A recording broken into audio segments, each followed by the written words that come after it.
Nesta semana, nesses últimos dias, finalmente o secretário da Educação de São Paulo, da cidade, né, que é o mesmo nos últimos anos, ele apareceu, né? Então teve algum evento, ele apareceu e ele, nesse evento, ele falou, isso está lá na rede social dele. Então eu coloquei lá no grupo, está lá na rede social dele. E aí ele fez esta menção à Prova Nacional Docente, mas ele não fez só essa menção à Prova Nacional Docente, né? Então tem várias, eu falaria assim, eu vou tentar falar, é rápido, tem algumas questões, eu não saberia dizer se os meus questionamentos eles são corretos, eu avario que eles são, vírgula, mas sabe-se lá o que passa na cabeça do secretário da Educação. Então, eu vou falar do ponto de vista legal, até porque ele fala coisas, de certa forma, estranhas, mas daqui a pouco eu falo por quê. Antes de chegar na prova, porque ele que citou a prova, porque era um evento nacional, enfim, do governo federal. Eu também não sei se ele quis fazer uma colocação, porque estava numa reunião que tinha entidades e também o governo federal. Mas antes de chegar lá, ele falou umas coisas, essas coisas de certa forma estranhas, mas que eu falei aqui, como eu falei aqui, então torna o que eu também falei, de certa forma, estranho. O que ele falou, está lá no vídeo dele, na rede social dele, foi que em 2015, por ali, foi 2015 a prova. Teve uma prova que aprovou mais de 20 mil pessoas. Olha, aí você... Parece que eu combinei com ele, né? Porque eu falei isso há alguns dias, não foi? A prova aprovou muita gente. Então, só que no vídeo dele, ele fala um pouco assim, né? É uma régua que está para baixo. Aprovou muita gente. De certa forma, eu não falei aqui régua que está para baixo, mas aqui eu falei, né? Assim, quando nossos meninos tiram nota 5, nós queremos brigar com eles, reprovar e tudo mais. Só que nós estamos passando em concursos, às vezes, com nota abaixo de 5. O que eu disse aqui foi que nesse concurso, há 10 anos atrás, a nota média dele foi 4,3. E as pessoas passaram. Abaixo, portanto, abaixo, pensando de 0 a 10, a nota nunca é 0 a 10, mas pensando de 0 a 10, é como se fosse uma nota 4,3. Então, é ruim, né? Talvez ruim para o discurso dos professores por aí, que vão ficar pegando no pé de crianças que tiram nota 5 ou querendo, inclusive, reprová-las. E aí, o que ele fala é que, ele fala assim, o secretário fala, veja, no último concurso, nós subimos tanto a régua, não é que subiu a régua, é que ele colocou aquilo que eu chamei aqui de trava. Foram colocadas umas travas. A trava que foi colocada na cidade de São Paulo era em número. No edital estava escrito que ia aprovar da primeira para a segunda prova, sei lá, vamos dizer, eu vou falar qualquer número aqui, umas 5 mil pessoas. Aí depois da segunda prova, da segunda prova para a terceira prova, porque teve uma terceira prova, também tinha outra trava. Então tinham várias travinhas. E aí, o secretário fala em 3.600, sei lá, um número assim, que foram aprovadas no último concurso, e foi isso, hein? Aí você pega um concurso que está gigantesco, quase 100 mil pessoas inscritas, aprova 3 mil e pouco. É pouco. Agora, a próxima pergunta poderia ser assim, isso aumenta muito a régua? Ele falou régua. Ou a nota, eu aqui falei nota, para ficar mais fácil. A verdade é que não, conforme eu expliquei aqui, né? Esse último concurso aprovou 3 mil e tantas pessoas, vírgula, mas se você for olhar a nota dos aprovados, ela gira ali em torno dos 6, de 6. 5,8, 6. Então, não é uma grande elevação. Eu quis dizer com isso na minha fala aqui, que eu quero dizer assim, é difícil passar em concurso? Penso que sim, cada vez mais, vírgula, mas sim, cada vez menos, porque as pessoas estão cada vez menos preparadas. Isso é um fato também. Uma série de estudos do mundo, agora sou eu falando, uma série de estudos do mundo mostram que quando tem uma espécie, uma prova desse tipo, concurso, que apenas 25% das pessoas estudam. Então, você não está concorrendo com 100% das pessoas. Você está concorrendo com 25% delas. E, lógico, eu espero que você seja uma entre essas 25% das pessoas que estudam. 25% é pouco, né? É só um quarto. Então, não, é concorrido? É cada vez mais difícil? De certa forma, é. Mas, do meu ponto de vista, o concurso é feito para passar. O secretário, então, anunciou uma novidade. Talvez seja essa novidade, talvez, que esteja fazendo com que haja um atraso nisso aí, né? Porque é um concurso que já está aprovado há mais de um ano.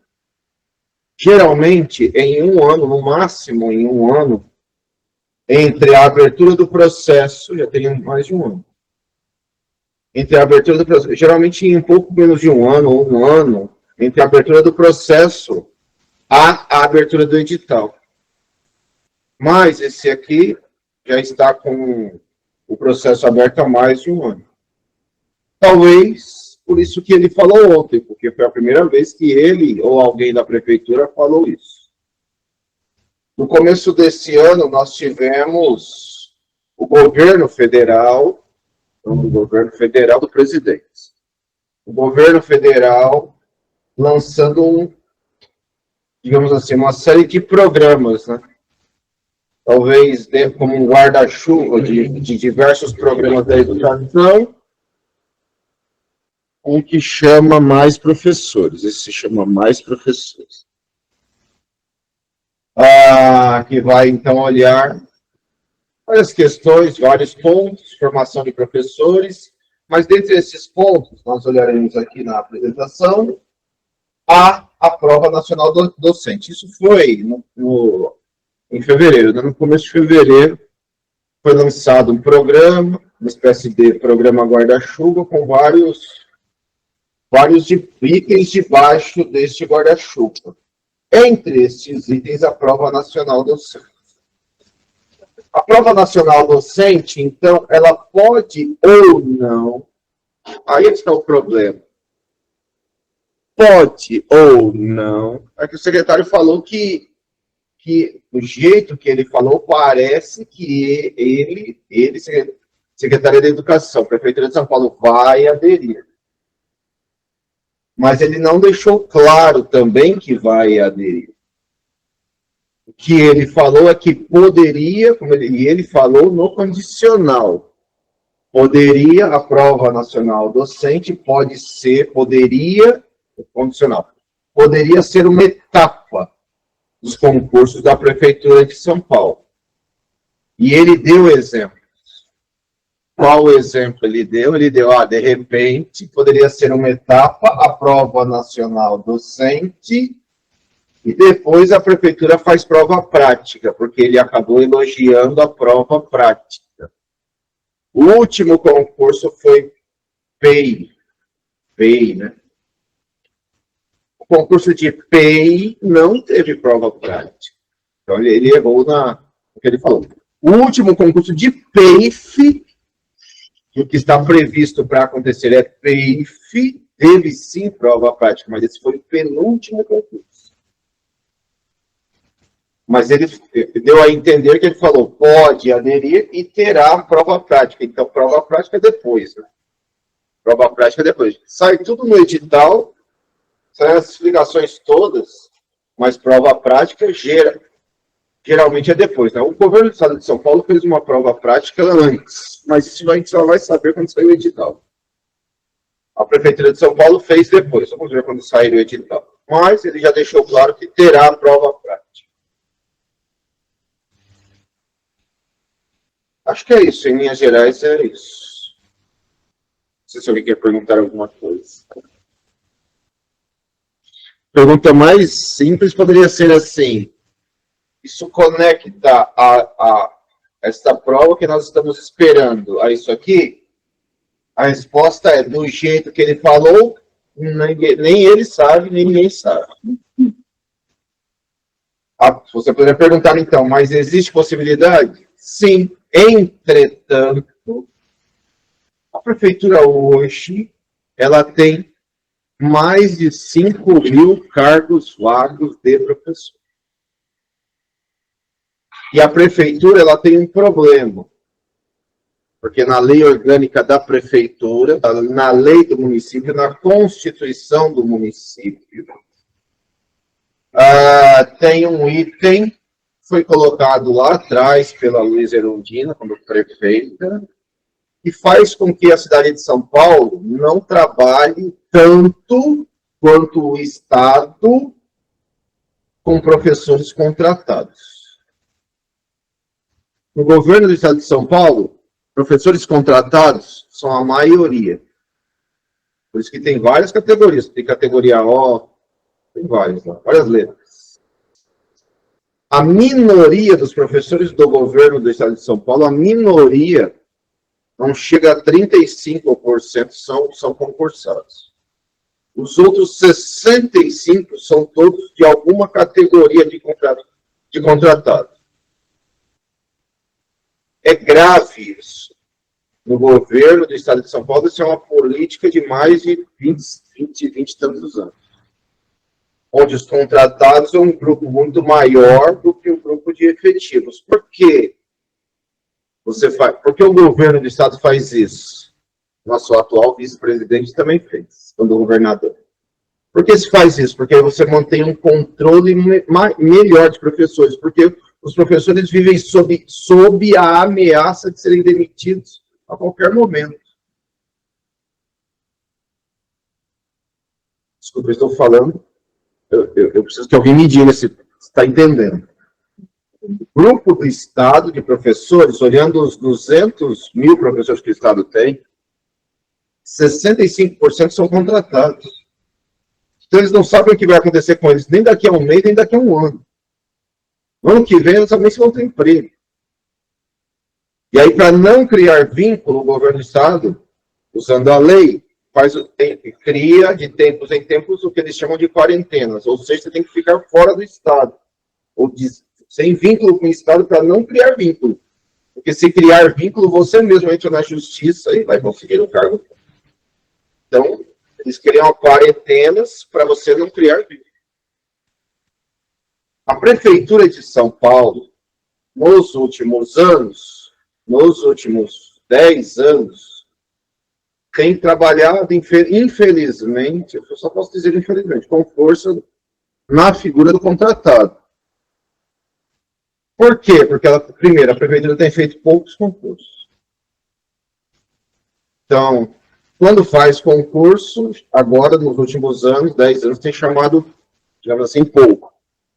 Então, o secretário falou, 3 mil.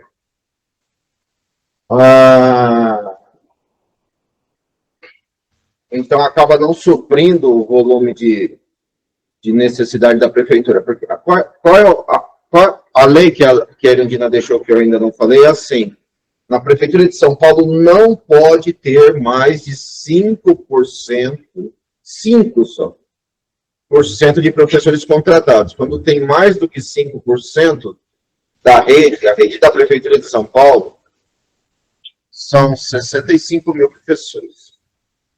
65.000 professores na Prefeitura de São Paulo. Quando tem 5%, então, de 65.000 de cargos vagos, a Prefeitura é obrigada a abrir o concurso. Para a Prefeitura, agora pensa você, se você fosse o atual prefeito, para você não ficar na ilegalidade, o que você faz? Você abre o processo.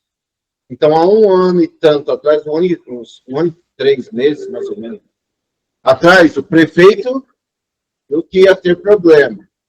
Falaram para ele, olha, tem mais de 5% de cargos vagos. Você pode ter problema por conta da lei que a Erundina criou lá atrás. Aí o prefeito aqui xinga a Erundina e fala, tá bom, vou abrir o concurso. O prefeito não abre concurso porque ele é legal, porque ele é a favor de concurso, muito pelo contrário. Ele abre concurso porque a maior prefeita dessa cidade, Luísa Erundina, que nunca mais foi prefeita nessa cidade, que nunca mais recebeu voto, investiu em dois itens que a população não sei se preza: saúde e educação. O atual prefeito investe forte em asfalto, porque é asfalto que garante reeleição. Saúde e educação fez com que Luísa Erundina nunca mais fosse prefeita dessa cidade. Já concorreu várias. Então, o prefeito, ele não abriu o processo porque ele é legal. Ele abriu o processo porque a lei poderia criar problemas a ele. Então, ele deixa o processo aberto porque ele fala, não, olha, eu estou tentando. Olha, o processo está aberto. Só que enquanto o processo está aberto e o edital não aparece, a prefeitura trabalha na figura do contratado. O contratado é parecido com o Estado. Ele fica em situação precária. Primeiro, pode ser demitido a qualquer momento e ano que vem não sabe nem se tem contrato, porque o contrato é de um ano. Eu considero isso gravíssimo. Qualquer educador que pensa em educação considera isso gravíssimo. Um educador, ele precisa ter estabilidade, e por isso a figura da estabilidade, ele precisa saber onde ele estará no ano que vem para ele ter tranquilidade para trabalhar agora. Ele não trabalha com coisas, objetos, ele trabalha com sujeitos. Trabalhar com sujeitos, trabalhar com seres humanos, é dos trabalhos mais difíceis que tem. Lidar com o ser humano é das coisas mais difíceis que tem. E, ultimamente, parece que depois da pandemia, durante a pandemia a gente achou que depois ia melhorar, né? Depois da pandemia piorou. Então, hoje as pessoas desconhecem, por favor, obrigado, com licença, gentileza, amorosidade, desconhecem tudo isso. Nós, professores, tudo isso só para dizer assim, então a prefeitura tem empurrado o trabalho da cidade de São Paulo para ser uma coisa parecida com o Estado. O prefeito, minha mãe falava assim, engambela, o prefeito engambela as pessoas dão risada e votam nele. Professores votam nele e querem concurso. Só que é o prefeito da privatização. No começo desse ano, ele iniciou um novo mandato. E em janeiro ele falou, vou entrar com privatização nas EMEFs. E está em curso todo um processo de privatização das EMEFs neste momento na Câmara Municipal. O prefeito, para fazer mais simples, ele vai começar pela gestão, como se os diretores fossem problema. Talvez seja, porque eu mesmo sou diretor e falo, saberemos quando a escola pública será boa, quando não tiver, mas não precisa mais diretor. Porque já existe, na cidade de São Paulo já existe, um elemento que faz às vezes a gestão democrática. Qual é o elemento? Conselho de escola. Conselho de escola. Reforçado pela LDB, no artigo 14, reforçado pelas mudanças que houveram que aconteceram na LDB em 2023, no artigo 14. Fortalecendo a figura do Conselho de Escola. 2023, uma atualização da LDB. Então, o Conselho de Escola é o órgão. Conselho de Escola. Mais simples. Vamos no mais simples. Mas para continuar, para fechar essa parte que eu não colocarei na gravação, falar mal das coisas, alguma aula aqui mesmo, nós, olhando aqui o currículo da cidade, algumas pessoas entenderam aqui entre nós, não sei se os professores entenderam assim, falaram aqui. Um pouco assim, essa coisa que você está falando parece coisa de outro lugar, de outro mundo. Porque eu trabalho numa escola, pode ser da prefeitura, ou da rede parceira. E essa escola está longe disso aí. Digo mais. Eu não estou falando mal, entende? Estou falando o que é. Os maiores problemas em relação à não execução do currículo da cidade de educação infantil, por exemplo, está na rede parceira. Até porque, às vezes, é assim, né?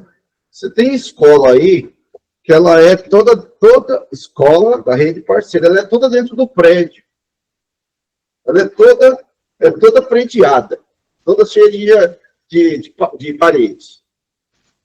E o currículo da cidade, de educação infantil, ele é mais aberto. Às vezes você só tem esse espaço para ficar. Teria que ter muita criatividade para brincar de 1000 formas só num espaço. Às vezes essa escola nem parquinho tem fora. Nem parquinho tem. Então, como executar? Às vezes, lá na escola, a diretora atrapalha. Não é porque vai privatizar agora, sei lá, nas EMEFs, vai privatizar, vai botar um diretor de uma ONG, de uma entidade privado, vai melhorar. Não melhora nada, não é assim. Se fosse assim. Como é que você vai melhorar se de repente você entra na sala, na sua sala, já há na sua escola uma ordem expressa que não pode pregar nada na parede? Como é que faz? Não faz. O documento fala, as coisas tem que ter coisas na parede, porque o espaço educa. Preferencialmente na altura das crianças. Baixinho. Pode ter para cima? Pode, mas melhor não. Melhor é baixinho. Na altura das crianças, para elas verem, para elas tocarem. Às vezes elas vão e arrancam, mas depois, aos poucos, elas aprendem a preservar. É isso. Isso é educação. Mas aí, às vezes, a escola já tem uma ordem expressa, não pode pregar nada na parede. Então fica difícil. Então temos tudo por fazer em educação, tudo por fazer em educação, tudo para fazer por educação, tudo para fazer em educação. Aqui a colega diz aqui que o prefeito faz, é um fato, o prefeito faz propagandas dizendo que zerou a fila da creche, mas qual infância é essa em que, enfim, essa fila da creche, que, segundo a prefeitura, não existe mais, tudo bem, legal, mas com quais condições? Com qual estrutura? Que infância é essa que está sendo trabalhada nas nossas escolas? Porque a infância define o tipo de adulto que seremos.